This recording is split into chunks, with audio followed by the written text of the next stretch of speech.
ఇక చూడు రే, భారతదేశ ప్రధాని ఏమంటుండు నరేంద్ర మోడీ గారు అంటే, మహిళలు నన్ను క్షమించండి, మహిళా లోకానికి క్షమాపణ చెప్తుండు. ఏమెక్కడికి చెప్తుండు ఈయనంటే, కాంగ్రెసు, టీఎంసీ, డిఎంకే, ఎస్పీ స్వార్థ రాజకీయాలతో దేశ మహిళలకు చాలా నష్టం జరుగుతుంది అని అంటుండు.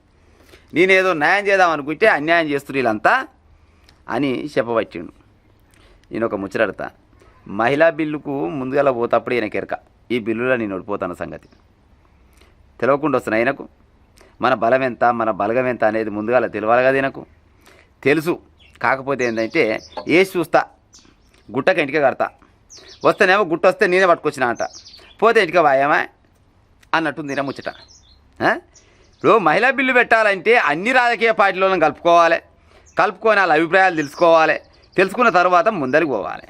అంతేగాని నేనైతే పోరాడినా, వస్తేనేమో నేను గుంజుకొచ్చిన మహిళా బిల్లుని తీసుకొచ్చింది నేను, మహిళలు మీకోసం నేను కొట్లాడింది నా పార్టీ నేనని చెప్పుకోను. ఇప్పుడు ఆడ ఓడిపోయేది కాబట్టి ఓడగొట్టిన వాళ్ళ మీద నూకాలి, కాంగ్రెస్ మీద ఇంకో పార్టీ మీద నూకాలి. అంతకు మించి నేను చేసి చెప్పినా ఈయనకు ముందుగా తెలియదా? ఆడికి పోతే ఆడ మనం ఓడిపోతాం అన్న సంగతి ఎరికే. కానీ నేను కొట్లాడుతున్నా అని మహిళలను నమ్మిస్తాను తప్పితే అంతకు మించింది ఏమి లేదు. అంతా ఇలా రాజకీయ స్వార్థాల కోసం తప్పితే మరొక విషయం ఏమి లేదు.